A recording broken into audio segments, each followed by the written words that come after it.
Hi everyone, this is Radull Live. Thanks for tuning in. Now, I need to tell you something great that's coming from our partners Betika, and that's the fact that Betika has the cash out option. Now, what you do with the cash out option is when you have placed a multi-bet and you say you've placed on 5 matches, 4 have been played, the 5th one is looking iffy because somebody got a late injury and you want to cash out. At that moment, you can cash out and still win your winnings up to that point. So make sure you take advantage of the cash out option with Betika. And by the way, the great Betika, the grand jackpot is still going on every single week. Remember, you can stake 99 shillings to win 100 million, or you can stake 20 shillings to win 50 million on the same 17 matches. So make sure you are playing the grand Betika jackpot every week. Now, today I have a guest who I should have had on Radull Live like 3 months ago. I am guilty as charged. Introducing Martha Karimi, aka Kureshi. First of all, tell us where that nickname came from. Wow, thank you so much for hosting me today. The name Kureshi came from my best friend when we were still playing for Mathare United. There is a former Mathare United player by his name John Kureshi, who was playing in the midfield. So I think she compared me with him in the midfield. So that's how I got hot in. like that. You're allowed to boast, by the way. This show, I allow you guys to boast because you're the superstars, at least in my heart. Before we even come to your career, you told me you've been hiking. That's why you're drinking a lot of water.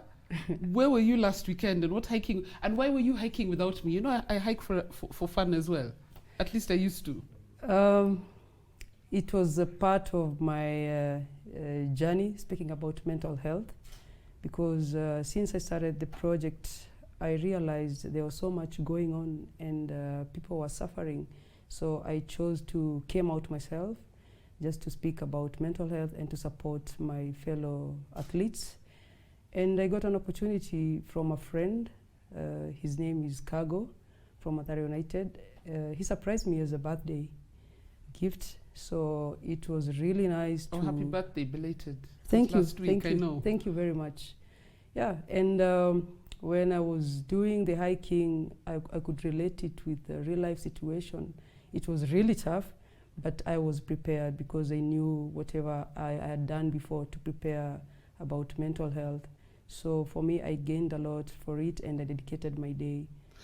And then a lot of people don't realize that hiking is not only about fitness. Yeah. The mental strength you need. I found that out when I did Mount Kenya. Wow. It wasn't even about my legs, it was about my mind. Yeah, so that's a very good activity to take part in. Yeah, sure. And also you get to interact with many people who are not only in football, they are also in other areas of their profession. So it was really nice to interact with them. Yeah. Now we'll get back. I'll put your mental health initiative, mental health awareness initiative on hold. We're going to come back to that discussion a bit later on. I want to first talk about football. Tell us about your career, when you started playing football, who you played for, and how you became the captain of Harambee Starlets. Wow. I grew up in an area known as Githurai 44. That's where I began my football journey at the age of 8 years old. And I was the only girl who was playing with boys. And it was very tough for my family to understand what it means for a girl to play football. And until I was spotted by a coach, by his name, Jackton Obure, who is the CEO of Mathare United. And hi, Jackton. He gave me an opportunity to take part in his team, which was only a boys' team. There was no girls' team. And I got an opportunity also to compete in a MISA league, which is known as Mathare United, Mathare Youth Sports Association. Gave me a very nice platform and a chance to compete because it was a local league playing against other teams from different zones. And it opened an opportunity for me to be able to play in Europe at the age of 13 years old, to participate in an international tournament, Norway Cup. And that's how it opened new doors for me and to compete even more. And that's how I got an opportunity again to be selected in the national team at the age of 15 years. Wah, Yeah. boast. And moving forward, I still maintained to be in the national team until 2017, where I was still the captain of the national team, and I made an exit. Now, you're a young girl, you're in school, you tell your mom, your dad, or your guardian that I want to play football. How was it taken? You know, once people never believed that football would be played by girls or ladies, so it was very tough. But for me, I identified that it was my talent because I was so passionate about it, until when I made that chance just to go abroad and coming back. The whole story, it was about me, and it changed the mentality in my neighborhood, and also it encouraged more girls to come out, not only to play football, but also to participate in any kind of a sport. So it made a lot of changes. Also, Your family didn't object? No. I can remember when I was preparing to go to the trip the next day, I never slept. I never slept. I slept with my shoes on, actually. In case you left? Yes, because we were prepared that unajua ni ndege, so ikienda si matatu. Yeah, like it's not a bus. It will not wait for you. So yeah, I was very excited. Yeah. It was very nice experience. The project that I think people underestimate the power of what MISA did to football in this country, especially for girls. Because I remember the first story I did on MISA, not to say my age, but it's almost 30 years ago. It's a long time ago. And they had much fewer women's teams than men's teams, but at least they had women's teams. So how much of an impact did that make, not just for you, but for the growth of football for both men and women? MISA has played a very big role. When you look at most of the coaches, the top coaches that have passed through MISA, including myself, also looking at big players like Dennis Oliech, he also passed through Mathare United. And also looking at the leadership of this country, especially in sports, most of the coaches has passed through MISA, so it has made a very big impact also for men and women. And it gave a lot of opportunities. Actually, it was the first organization to take teams to the Europe just to compete in an international tournament. And until now, for me, I'm a testimony, because with the leadership that we go through MISA, it has given me ideas also that I can also start my own project. Yeah, and then when you go abroad, it opens your mind as well. It sees the opportunities that they can be for football, for the growth of youth football. So you play for Mathare women's team. Yeah. Take us through your club journey. MISA has their own structures, playing local leagues, competing with other zones, and that they used to select best players from the local league from the zones, and they keep it as a team. So that's how I got selected from my own zone, and I started playing for Mathare United I think 2004. Yes, and it was the best team actually those days. It had very great players likes of Doreen Abwire, Tabaka Chacha, and many who also Doreen, who played in Germany, eh? Yeah, Doreen played in Germany at some point. Yep. But for Kenya, because the women's league, it's only till recently that the women's league has been constant. Because a few years ago, I think UNICEF used to run a 3-month league, and things weren't that organized for women. So it's only recently, I mean, what does it mean for you that finally we're beginning to take women's football not as seriously as we should, but more seriously than we used to? I would say a lot has changed compared to when we used to play very competitive. Like yesterday, I was in the stadium watching Sekafa tournament, and I was very impressed. I was very impressed looking at how CAF has organized the tournament. Like, you can see yourself live. You know, that's a platform for you to be scouted. It's a very great opportunity. So I had to think about myself while I played for the Africa Cup of Nations. around 2004 against Cameroon, and there was nothing like that. So a lot has changed in terms of digital marketing.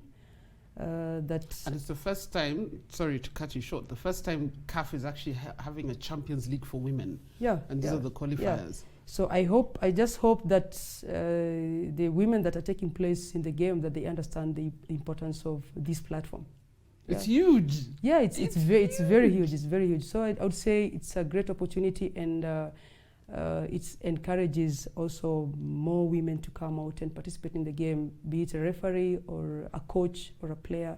It's an opportunity to grow. But we're still looking at the Women's League. We're not yet at a place where women can make money from. What are some of the challenges you went through as a female player in terms of you still have to have a hustle? How do you make your money, and yet football is what you do? Unfortunately, I would say there's no equal rights when it comes to payments. And we are very passionate about the game, and we expect to get something out of it as a career, because you spend most of your time there. So also in your retirements, you expect to have benefits. So if it can be looked at in a professional way, I think people will start looking at it as a career. Yeah. So we need more sponsorship for women's football. Definitely, we need more rewards for women's football. Yes. Take me into Harambee Starlets, because here is a group of girls who haven't got anything near what the men have got. Yet in terms of achievement, it's unbelievable what you girls have managed to achieve. Take me through your Harambee Starlets days. Oh, my first call-up, I think I was just called because they knew if you know the game, you know the game. So there was no selection. There was no being in the camp. So my first trip, I went to Ethiopia. I was just called like, hey, tomorrow you're playing for the national team. Because they knew the best players during those times. It was not difficult to identify. And so on, I think they realize now about preparation. Because when we meet other teams, we could see how they would identify themselves, looking at also their outfit. They looked more professionals. And I think that's how now coming back home, they try to relate, also putting teams in camp. Even though the preparation was not very well those days, because sometimes you have an assignment a week before and you only have 3 days. So it was very challenging for us. And I think that's the secret to everything. Preparation is everything.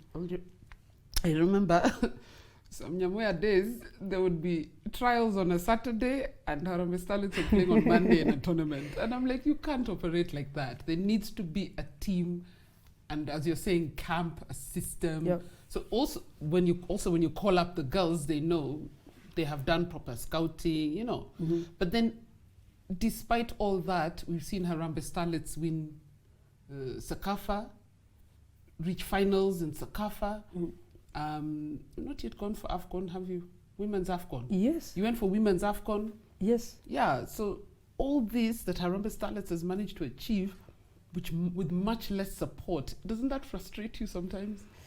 I would say it's frustrating because the game itself should be motivating.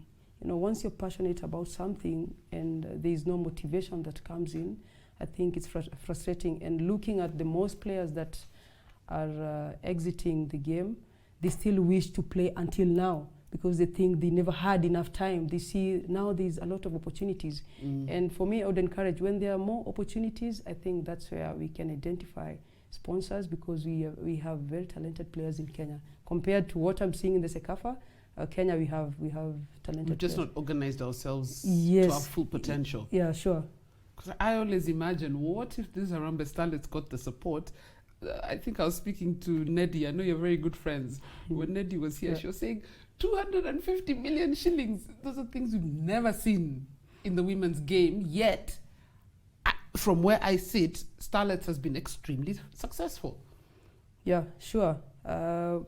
You just mentioned it. If it can be taken serious as a career, and we have an organized league, whereby even if you go on break, you think you still have an opportunity thinking I have to go back in the game. But when there's a break in the league, then looking at the teams that they don't have sponsors, they don't have money to pay players, then the players, they go do their own things, and before they come back into fitness, it's a struggle.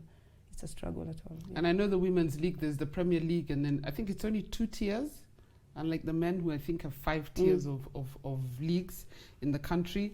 Anyway, I don't want to dwell too much on that. What are you doing now in a football perspective before we take a break and go into Kaguse? At the moment, I'm more focused on my project, even though you don't want to mention it. No, we're coming there. We're coming there. I saw on your timeline, I think you were doing a CAFC license. Were you doing a coaching course? I haven't done CAFC myself. I missed that opportunity because I was very busy at that moment, but I'm looking forward to go back to it. So you want to go into coaching? I have a license in coaching, yeah, but I don't have the CAF licenses, which I'm preparing myself to start. Yeah. I want us to take a quick break. When we come back, we're going to talk about your project, because I know you're so passionate about it, and yeah, that's where we'll go after the break. So guys, don't go anywhere. See you in a minute.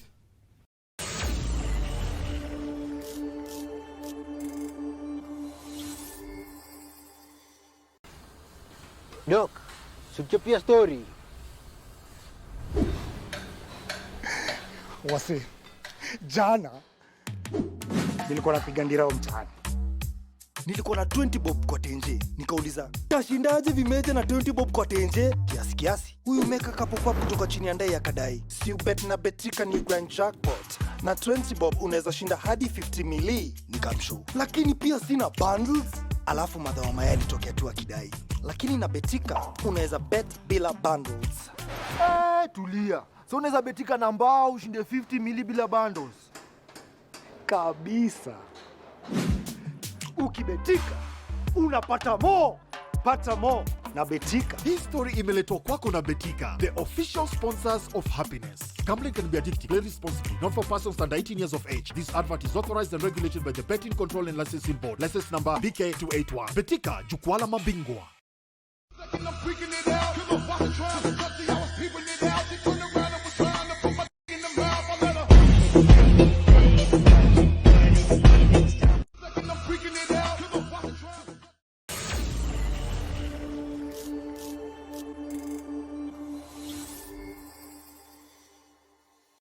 Welcome back. This is Radull Live, and we are speaking to Martha Karimi, aka Kureshi, who all your friends know you by.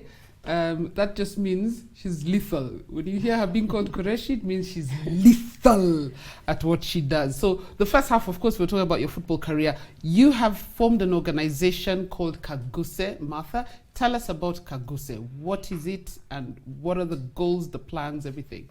You have the floor. Kaguse, basically, it means touch in other language. Which other language?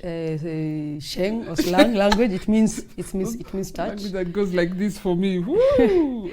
Yeah, and that name came from when I was trying to think about the project. I had this vision 7 years ago, and this time round it came different during COVID.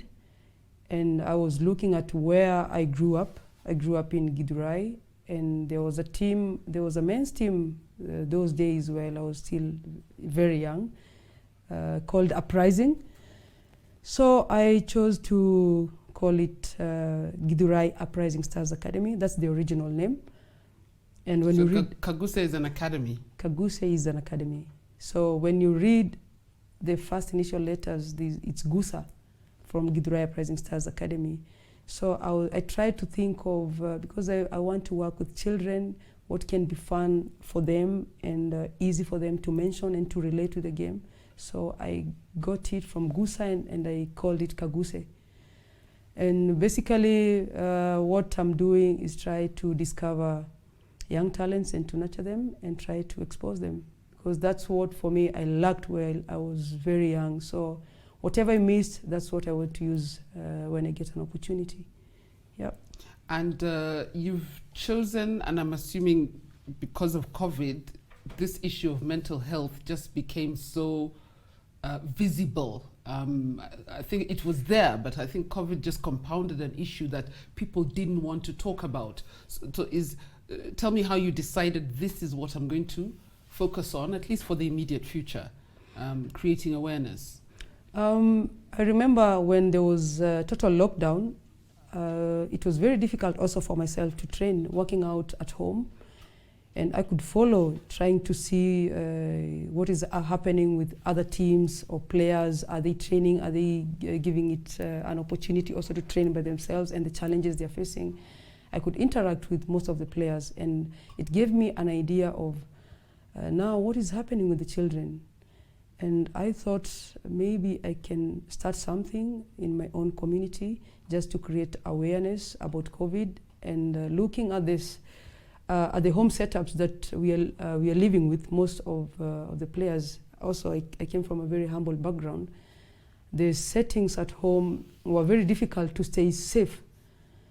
Unlike other families, you can have a compound, you can go to the gym, so it was not accessible. You're being told social distance, and yes, yet where you live. So I picked a story. It was very sad to hear that there was a family of three, and a single mom who was going to work every day. And at that time, it was stay home, stay safe, and it was not safe anymore for most of the families. And the story that made me also to pick it up on a high note, just to think about the children and bring them together. There were two of the families, the family of three children, a boy and two girls. Unfortunately, one boy impregnated her own sister. So I thought I would use that as an opportunity, in as much as we were told to stay safe. So I wanted to use that opportunity to create awareness about the game, and coming in outside. You can still live with COVID outside as long as you're being responsible and understand the guidelines that are set by the government. And it gave me a strong foundation of bringing all the children together. Because we sometimes when government and people they're lecturing you, stay safe, keep social distance, the reality on the ground is so different. And you're telling people, stay home. Yeah. Stay home, how does that mother feed her family if she's staying home? Yeah. You know? Yeah. So I guess, she has to go, the kids are not in school, they're left at home. So how do you go, you knock on doors, how do you get the children to attend your academy? And I'm assuming they don't even pay, because can't afford to. Yes, children, they're always outside playing. So when I started the project, I started with a bigger group of adults, and they are also suffering mentally, I could see, and we could interact. And I thought now for them it's easier because they're responsible. So I decided to start an initiative with children and try to bring them together. And children, they will send a message to their friends just to come. It's easier when they get nice information or good training. Children will always pass information. And yes, they are not paying. So you just open it up for, how many children come to the academy at the moment? At the moment I have 70. 70? 70. Wow. Yeah.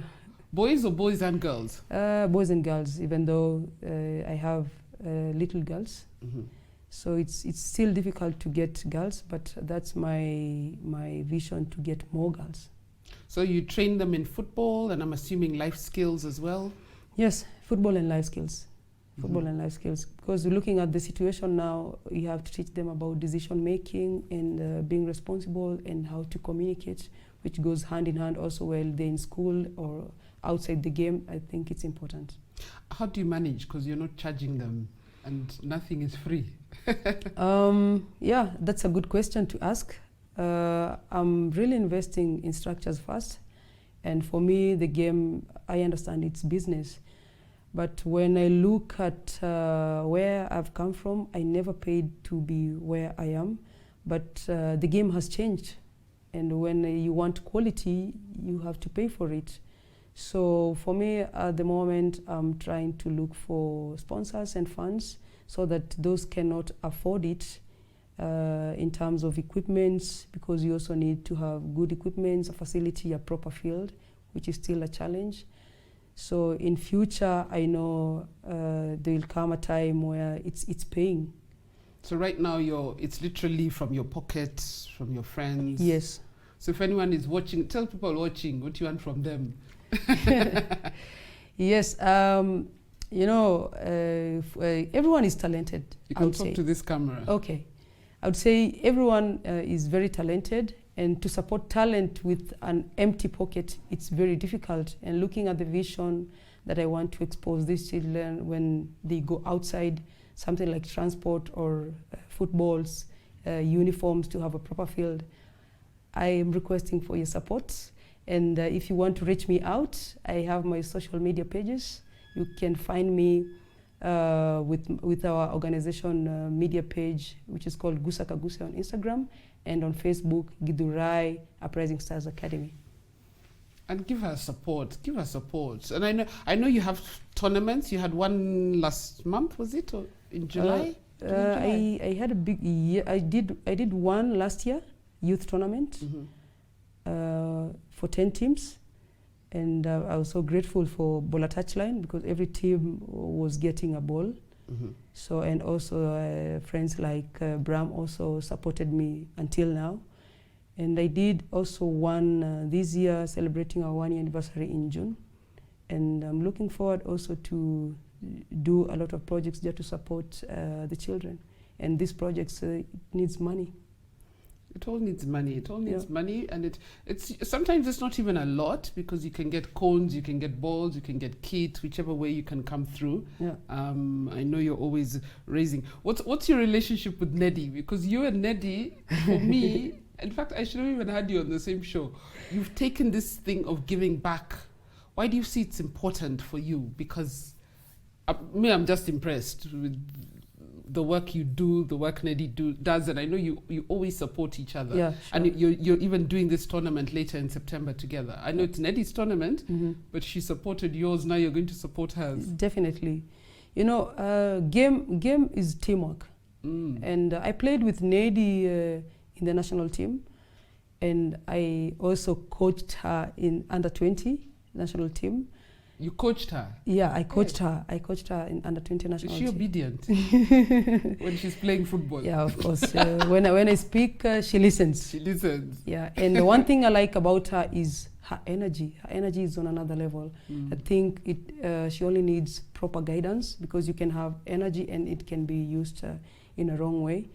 So while I was campaigning for the mental health, I started a challenge of you do some exercise, but mostly the squats times your age.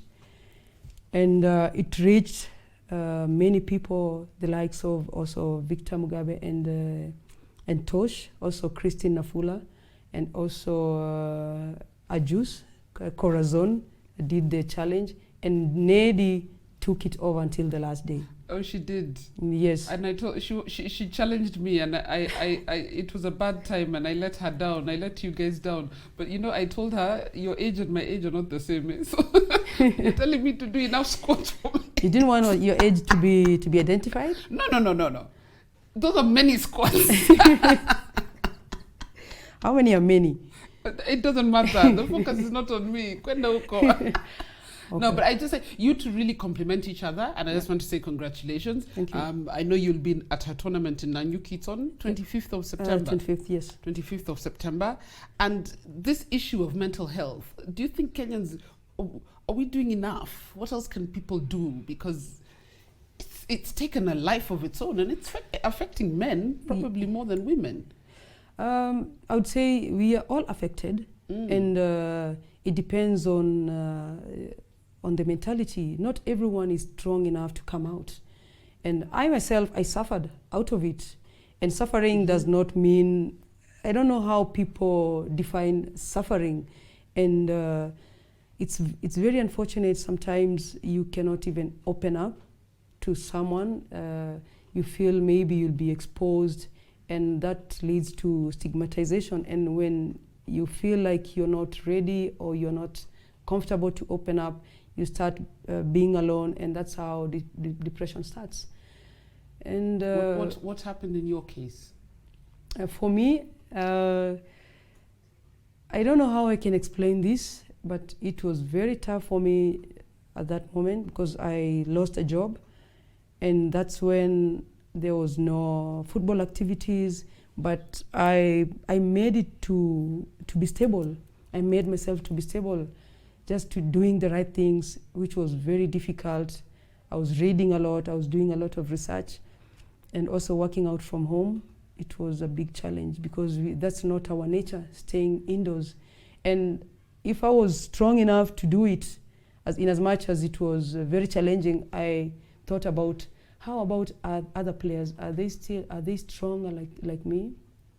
And what are they doing? And I was following up on some of my teammates because we have WhatsApp group. Are you guys training? It was very difficult for them. And I could imagine when you're not meeting as a team, you play football sometimes because of your friend. And you come to the game, you want to see your friend, and sometimes you make jokes, you're happy. It uplifts you. Yes, you're so in a team at that time environment, you're working out at home. Maybe you don't have internet, you cannot afford it. You don't have airtime, you cannot call. So everyone was quiet. Everyone was quiet, and I suffered and decided to do some exercises myself, just to motivate people. It's possible to do it, and some would join me. And when they like my comment, it encouraged me even more. And that's how I came out stronger. What would you like people to know about mental health, especially in terms of talking about it? Especially men. Women sometimes we find it easier to talk, not all the time. Yeah. But especially men. Men really keep things. And I think that's why we're seeing... I don't have all the statistics on my hands, Yeah. but I know for a fact that we're getting more male suicides, for example, than women because maybe they keep it inside. I would say, first of all, we should not judge. Yeah. We should not judge at all, and we should start creating awareness and also loving one another. Yeah, because the reason people don't talk about it is because they feel they're going to be judged. Yes. Somebody's going to look at you and think you're weak and all this stuff, which is not the case. Yes. And most of the people lost their jobs, they lost their loved ones, and it was very difficult times. So you think, I would say social media should be used positively. And that also, because we don't meet physically all the time, especially during these times of COVID, where it neglects meeting up each and every time like we used to, also hanging out. It's not the same. So that means you're staying alone, or also groups, you cannot find people in groups or in social places. That has already affected many people that used to when you're used to being supported by your friends, so you cannot be dependable by yourself, or also to control your own stress, you depend on your friends. And now you come to think, okay, so if I share to them, they'll take me as a weak person, or I'm not useful. And that's what has led to depression. It's not the case. Yes, that's not the case. So we should start talking about mental health. Within Kaguse, when these kids come and they play, do you have other experts who come and talk to them? Because football brings people in, and then you try and take advantage of that to teach them another lesson. Do you have any experts who come and address the children? When you talk of experts, it's a big word. But, I believe mentors. Oh Can I use yes, word like mentors. Yes, I do. And mentor can be anyone. So sometimes I try to bring them a different figure other than me. And when they see a different face, then they see whatever we tell them or I tell them, and they hear it again from a different person. It makes a lot of sense. So yeah, I bring mentors, and I'm also trying to bring the former players. Also to encourage them that they can also start their own projects, and when they mentor, they also mentor themselves in the process. What is your 5-year, 10-year plan for Kaguse? Where do you want to see this going? We are 1 year old, and for 5 years now, I would love to have like a center where it will be easier for children to access, whether you're playing football or any other kind of sport, because my focus is not football. It's only that I'm using it as an entry point because that's my network and I'm passionate about it. That's what people know you Know for. you, yeah, they know me for. So like, use whatever it takes to get people in the room. I will, and I would say it's possible. It's very possible as long as I keep pushing. As much as there are a lot of challenges. Yeah, it's only that we need more people to come in the game or to encourage more women to start their projects. It's easier, and when I see someone else doing it even better than me, it encourages more to do it. Oh, Kaguse is heavy. It's heavy, but it's such a good project. It's such a good project. I wish you all the best. I wish people can come forward and support Martha in Kaguse. You can find her on social media. You said it's Gusa Kaguse. On Instagram. I'll tag you on some of my posts so people at least can find you and give you whatever support you need. Just very quickly, back before we wrap up, back to women's football. What do you see as the future for Harambee Starlets and the future for our club football for women? I would say the future is very bright, looking at opportunities that are meeting my way. So I would love to encourage teams and clubs that they have young teams, also to invest in structures. If you're in a position to get sponsors, there are those who have sponsors but they don't know how to go about it. I would say that there's an opportunity, very big opportunity for women also to get to the World Cup because we have a lot of talented female players. Harambee Starlets World Cup! Yes. What would you like to tell that young girl who wants to be like Martha? What does she need to know? I would say believe in yourself because talent is never enough. It takes hard work, it takes commitment, and trust God. Yeah. Absolutely, amen. But they mustn't underestimate the power of working hard because I know a lot of our young girls are like, but I'm so talented. Yeah. Like, talent must go with hard work. Yeah, and I think that's what we lacked during our times. We were very talented, but we lacked mentorship. So we believed in ourselves, but we never there was no one went to shape yes, you to go guide to you. yeah, to go to extra mile, and give you opportunities. Yeah. So when you rest in your talent, then that's it. Because you know I'm good at this, so you become lazy, you become comfortable. But the talent people, I think they should be pushed more. Yeah. And since you're here, we can't not speak about Harambee Stars. Do you see us at the World Cup in Qatar?